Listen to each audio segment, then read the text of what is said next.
शास्त्र कहते हैं शरीर माध्यम खलु धर्म साधनम, मनुष्य धर्म सिद्धि के लिए है। जो मानवीय योनि है, हम जो मनुष्य हैं, और उन मनुष्यों में हमारे पास जो देह है, जो ये शरीर है, ये एकमात्र धर्म साधन के लिए,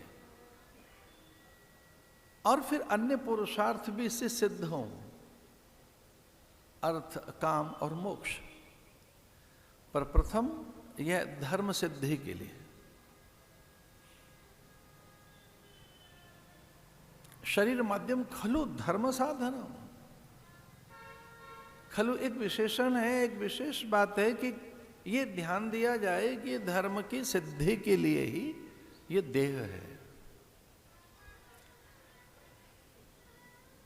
इसे धर्माचरण हो, हम धर्मनिष्ठ हों। धर्म कुछ और नहीं, ईश्वर ही धर्म है।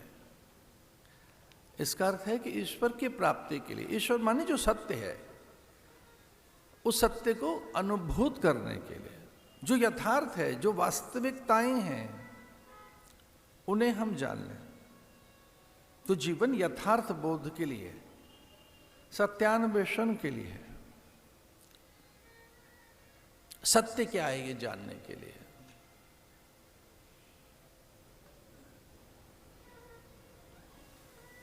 अपने अस्तित्व को अनुभूत करने के लिए, अपनी निजता,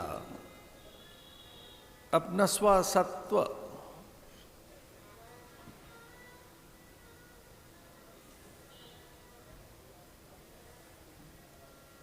और उसके लिए जो पहला साधन है वो विवेक है।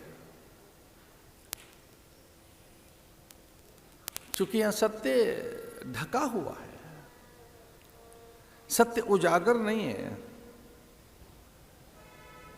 सत्य माने जो नित्य है, शाश्वत है, सनातन है, जो कभी मिटता नहीं है,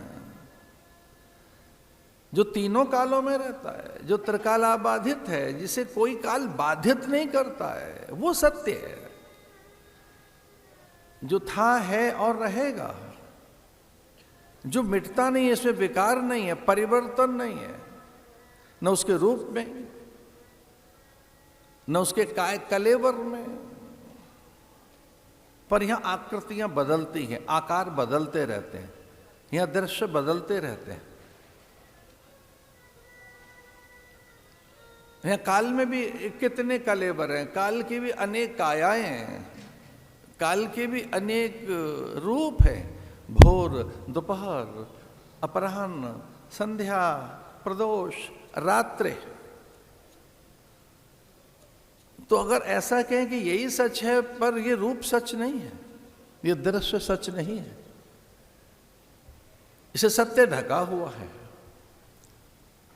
उस ढके हुए सत्य को, उस असत्य का आवरण हम उतार सकें, उसे अनावृत कर सकें, वो बड़ा उद्यम है कि ढके हुए सत्य को उघाड़ सकें। जो छिपा हुआ है सत्य है, उसे उजागर कर सकें, उसके आवरण को हम भंग कर सकें, उसके लिए प्रार्थना है। असतोमा सद्गमय, ये वैदिक प्रार्थना है कि मुझे बल मिले, ऐसी सामर्थ्य मिले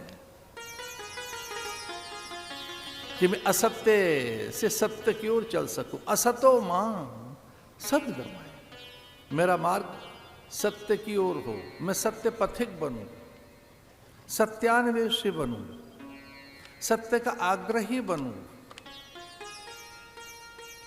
मैं सत्य को जान सकूं। असतो मां सद्गमय। क्योंकि देह सच नहीं है, देह में परिवर्तन है, इसमें वही रहता है, देह बदलती रहती है। देह में रहने वाले व्यक्ति की आपके सामने ही आपके अनेक चित्र रख दिए जाएं, तो आप कहेंगे कि मेरे बदलते चित्र हैं, मेरे बदलते रूप हैं, मेरी बदलती अवस्थाएं हैं। फिर आप कहेंगे विचार पूर्वक कि मेरी नहीं, मेरी देह की बदलती अवस्थाएं, मेरे शरीर के भिन्न भिन्न ये रूप हैं, ये बाल्यकाल है, ये कैशोर्य है, ये तारुण्य अवस्था है, ये यौवन है। कब चला गया यौवन पता नहीं लगा। ये मेरी प्रौढ़ता के चित्र हैं। और आप अगर वृद्ध व्यक्ति हैं तो आप ये कह सकते हैं कि मेरी प्रौढ़ता भी कब चली गई, ये तो मेरा वार्धक्य है अब जो चल रहा है। तो उसमें सच कौन सा है? बदलते चित्रों में आप कौन से हैं? वो सत्य है जो बचपन में आपका चित्र है, या ये सच है कि अब आपका यौवन और प्रौढ़ता चली गई, आप वृद्ध हैं और ये चित्र आपका है? बड़ा विचित्र है ये तो चित्र। अब वैसी मादकता, मांसलता, रूप, आकर्षण, विमोहन, सम्मोहन अब कहां है? अब तो शैथिल्य है। तो ये जो शिथिलता है, जो क्षरण है, या जो इतने परिवर्तन हैं, जो इतनी अवस्थाओं में जो कुछ दृश्य बदलते गए, इसमें सच कौन सा था? इसलिए प्रार्थनाएं की गई, असतो मां सद्गमय। मैं इन हर अवस्थाओं का साक्षी रहा हूं, ये मेरे ही चित्र है। इन सबको मैं देख रहा हूं बदलते हुए, अपने ही चित्रों को, अपनी देह को। तो आप का एक अनुभव तो है परिवर्तन का। आपका एक बड़ा अनुभव है कि आपने परिवर्तन देखा है और सर्वत्र देखा है, काल में, वस्तुओं में, व्यक्तियों में, पदार्थों में, दृश्यों में, घटनाओं में, अपने शरीर में आपने परिवर्तन देखा है। तो एक बड़ा अनुभव तो है हमारा, हम मनुष्यों का, कि हम परिवर्तन के दृष्टा रहे हैं। हम साक्षी हैं, हम इस बात के गवाह हैं कि हमने देह को बदलते देखा है। हर चीज बदल रही है। तो जिसमें परिवर्तन होता है वो सत्य नहीं होता, जिसमें विकार रहता है वो सत्य नहीं होता। इसलिए प्रार्थना की गई, असतोमा सद्गमय, मैं सत्य जान सकूं।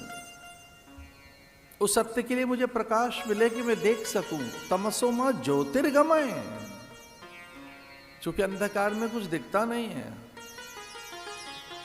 अंधकार में एक विवशता रहती है, उसमें बोध नहीं होता। इसलिए मुझे प्रकाश मिले। तमसोमा ज्योतिर्गमय, अद्भुत प्रार्थनाएं। मृत्योर्मा अमृतम गमय। मैं था बचपन में भी, जब ये मेरा चित्र था, और मैं तब भी था, यौवन के चित्र में भी मैं था, हर अवस्था के चित्र में मैं था, हम थे। तो वो जो हम थे अविनाशी, जो हम जस के तस थे, अभी भी वही हैं। तो वो कौन है जो मिटा नहीं है? और हमारी संस्कृति कहती है देह के मिटने पर भी वो कभी नहीं मिटता, वो नित्य है, शाश्वत है, वो कभी नहीं मिटता, वो अजर अमर है, उसका कभी नाश नहीं होता। उसे अग्नि नहीं जला सकती, उसे जल डुबो नहीं सकता, वायु उड़ा नहीं सकती, उसे खंड खंड नहीं किया जा सकता, उसे टुकड़े टुकड़े नहीं किया जा सकता।